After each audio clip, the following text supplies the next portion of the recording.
ઋષિઓ જે તપસ્યા કરી રહ્યા હતા દંડકારણ્યક વનમાં, અને વનમાં જ્યારે વનવાસ વખતે રામચંદ્રજી આવ્યા ડ્યુરિંગ હિઝ એક્ઝાઇલ, ત્યારે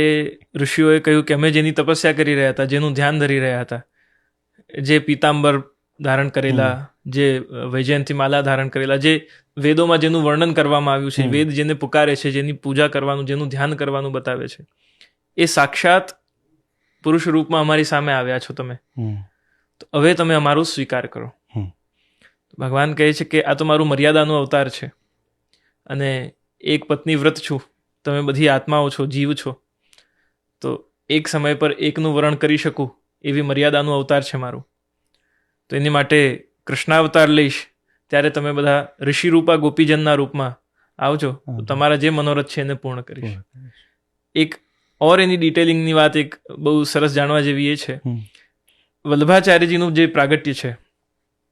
અને એ જ રીતે ફરીવાર જે કૃષ્ણ પ્રગટ થયા અને વ્રજભક્તો ઉપર, વ્રજના ગોપિકાઓ ઉપર, વ્રજવાસીઓ ઉપર કૃપા કરી, એવી જ કૃપા ફરીવાર આજથી 550 વર્ષ પહેલા શ્રીનાથજીનું જ્યારે ગિરિરાજજી ઉપર પ્રાગટ્ય થયું અને વલ્લભાચાર્યજી પધાર્યા, તો એ જ બધી લીલાઓ ફરીવાર વૈષ્ણવો સાથે, એ 84 વૈષ્ણવ, 252 વૈષ્ણવની સ્ટોરીઝ આપણે અગર જોઈએ, વાર્તાઓ જોઈએ, તો એમાં એ જ પ્રસંગો એ જ રીતે ફરીવાર શ્રીનાથજીએ પ્રગટ થઈને એને કર્યા છે.